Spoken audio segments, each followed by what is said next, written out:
Halo semua, kita ketemu lagi di acara PR Talk dari We Are PR. Thank you untuk teman-teman yang udah ngikutin podcast kita, dan teman-teman yang udah support kita, yaitu dari Mahasiswa ID, Event Kampuskom, dan Himsikom UPH. Kali ini kita akan membahas tentang tantangan dan strategi dari penggiat event ketika nanti COVID berakhir, dan eventnya udah bisa jalan lagi. Karena kita tahu sekarang orang-orang sudah mulai terbiasa nih dengan pola aktivitas yang serba virtual dan online. Oke deh, nggak usah lama-lama lagi, kita mulai aja podcastnya bersama host kita, Adityo. Gue happy banget di kesempatan kali ini bisa ngundang teman-teman yang selalu berjuang bareng, terutama khususnya di industri event.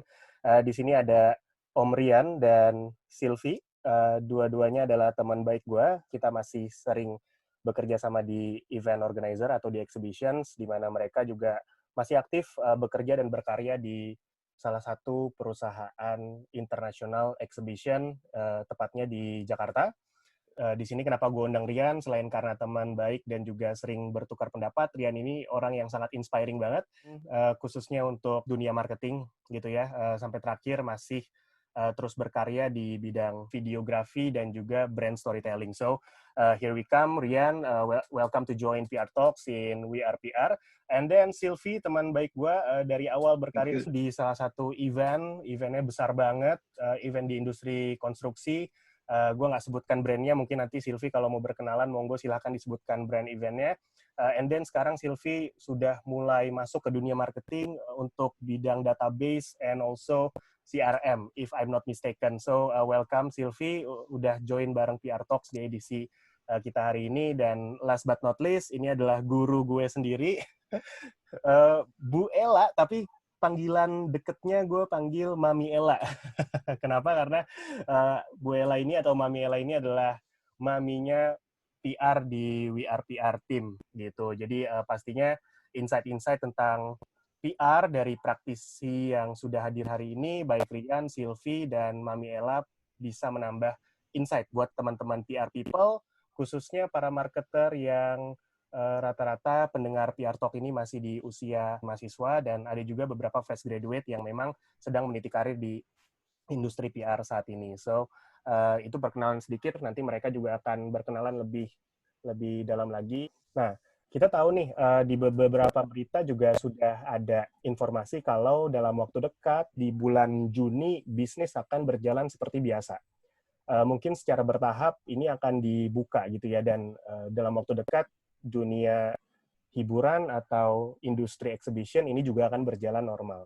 Nah, gue pengen tanya pandangan pribadi dari masing-masing, dari teman-teman gue yang udah gue undang di PR Talks hari ini, dan mereka adalah expert di bidangnya. Kira-kira menurut pandangan pribadi, setelah ini kita akan ada pembukaan di awal Juni, apakah ada pengaruhnya terhadap kunjungan visitor nih di masing-masing event atau acara yang kalian selenggarakan? Mungkin dari Rian dulu nih. Bro Rian gimana, bro? Oh, oke. Kayak tadi kita kan ngomongin kalau pembukaannya bulan Juli tadi ya. Bulan Juli, perubahan yang terjadi, ya pasti ada perubahan. Tapi secara pribadi setelah kita lihat berbagai kebijakan yang sudah dibikin ya, kayaknya itu memang bulan Juli itu masih belum mungkin sih untuk kita bikin bisnis kayak event atau gathering ya.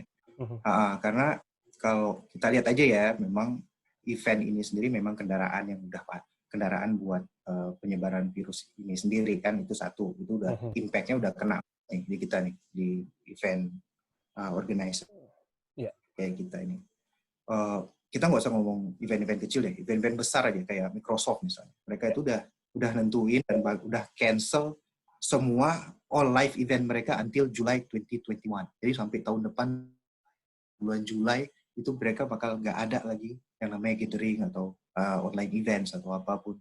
Terus itu pun diikuti sama Facebook kok. Kalian bisa lihat ya, Facebook itu betul. Sampai bulan Juli, kalau nggak salah ya, bulan Juli itu 2021. Nah, itu kebayangan gedenya seperti apa gitu. Jadi kalau kita ngomong kita bakal buka event lagi bulan Juli nih ya. Ini gue bakal liatin sebentar nih. Gue bakal liatin kalau nih di background tuh, kelihatan nggak? Siap. Kelihatan, Pak. Oh, ya. Oke, itu gue juga baca. Nah, ini Ya kan? Ini chart ya. Ini chart source-nya itu dari Event Blog Manager nih, salah satu media terbesar buat event ya. Wow, Dan ini keren. memang studi kasusnya diambil dari Amerika karena mereka udah netapin kayak langkah-langkah apa yang harus dilakuin setelah pembukaan Oke. back to office lah, back to gitu ya kan. Iya. Guideline kan namanya Amerika Back to Business Again, lupa gue namanya kayak gitu deh. Nah di sini dilihatin April, Juni, Juli, September kemungkinan kita untuk bikin event itu nggak mungkin, unlikely ya kan, nggak Iya. mungkin. Oktober, Desember juga masih nggak mungkin juga gitu, somewhat likely. Sampai Januari, Maret juga masih somewhat likely. Dengan resiko untuk mengadakan April sampai Juni itu resikonya tinggi banget untuk kita ngadain event. Ya, itu guideline-nya mereka ya. Ini berdasar chart-nya mereka. Terus untuk Juli dan September itu tinggi sekali, moderate, baru bulan Oktober, Desember aja masih moderate. Gitu. Jadi intinya kalau kita ngomongin kita bakal ngebuka lagi, itu kita mau buka bulan Juli untuk event. Sedangkan kita tahu beberapa hari kemarin aja spike up itu kurva corona kita sampai yang paling tinggi beberapa bulan ini, sampai berapa hari kemarin, 700-an. Ya kan? Naik lagi ya?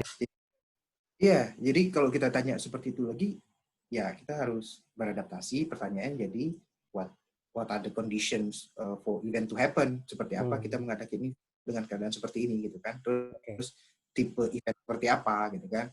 Dan ya seperti Pak Tio tanya tadi, event ya bakal terlihat seperti apa gitu ya kan?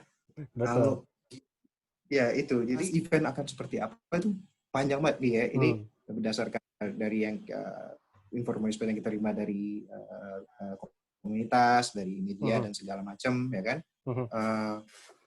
Untuk event itu bisa berjalan itu kita ambil studi kasus lagi di Amerika ya kan. Mereka udah netapin dengan jelas. Kalau di sini kan kita nggak bisa ngambil ketegasan lah seperti apa event tersebut, belum jelas gitu. Kalau di sana mereka udah kalau event itu boleh dijalankan pada saat namanya P-stage. P-stage itu kalau di Indonesia itu ibaratnya PSBB coy. PSBB. Pada saat kurva penderita udah menurun, terus rumah sakit udah bisa bernapas lega, itu mereka tuh udah P-stage namanya di sana, gitu kan. Dan itu belum sampai tahun depan, belum, ya kan. Dan P-stage ini biasanya sesudah initial lockdown. Nah, gilanya kita di sini aneh paling keren di Indonesia, bro. Kita belum initial lockdown ya kan, tapi kita udah P-stage, man, udah PSBB kita. Iya kan? Orang mulai dari lockdown dulu, kita mulainya dari P-stage dulu. Hebat. Nah, di P-stage itu mereka bagi ke dalam 3 lagi, ke dalam 3 bagi ke dalam 3 tahap. Jadi pas tahap yang pertama itu, ya 3 fase itu tahap pertama, pas di P-stage itu mereka boleh ngadain event tapi social distancing, guideline-nya ya.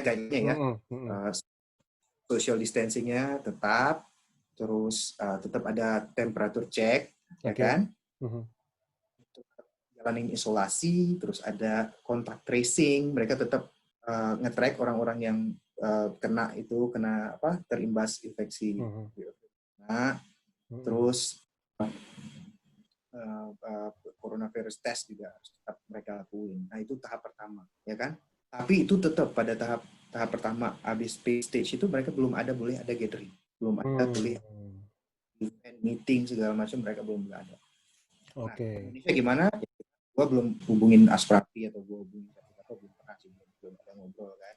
Nah, pas yang stage yang kedua, pas setelah PSBB, setelah initial lockdown itu baru nih kelihatan nih kita sebagai orang event kita boleh bikin event.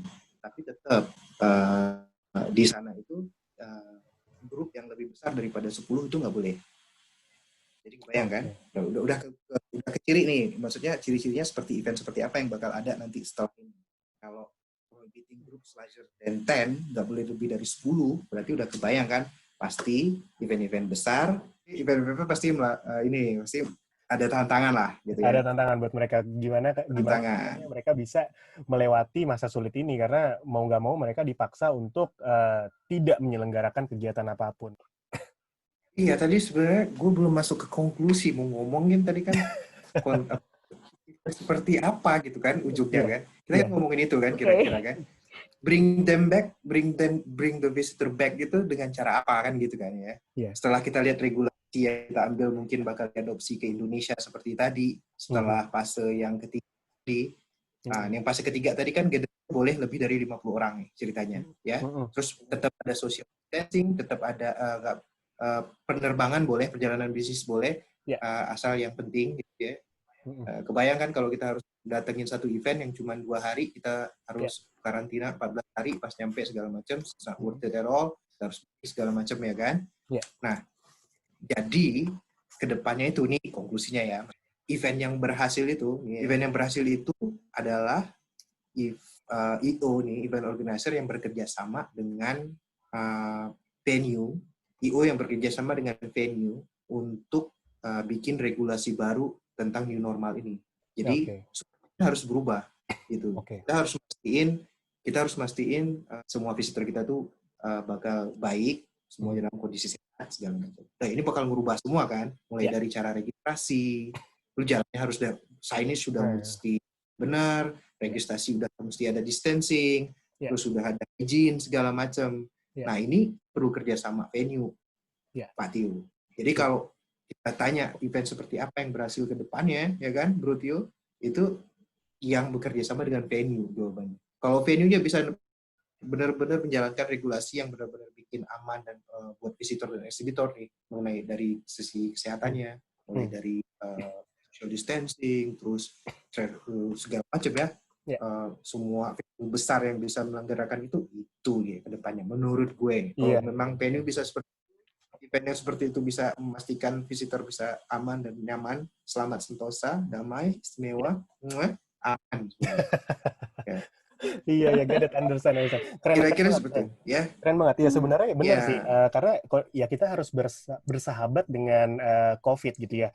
New normal bukan sesuatu hal yang menakutkan, karena new normal adalah sesuatu hal yang umum terjadi ketika kita mengalami sebuah fasenya sudah akan kembali membaik, pasti ada perubahan-perubahan, which is new normal, dan kita harus bersahabat justru dengan new normal.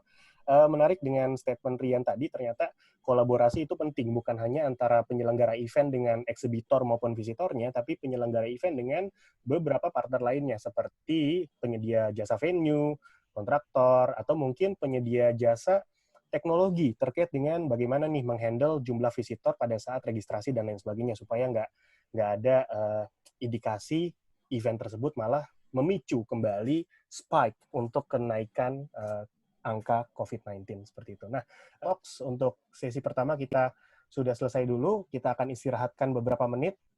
Nanti kita akan join live lagi di Instagram, so stay tune. Kita masih akan terus berdiskusi tentang bagaimana kondisi setelah COVID-19 ini akan berlangsung, bagaimana melihat peluang dari new normal yang akan terjadi di masyarakat Indonesia pada khususnya, dan bagaimana membawa kembali minat visitor untuk ke event masing-masing. So we will be right back on discussion how to bring them back again.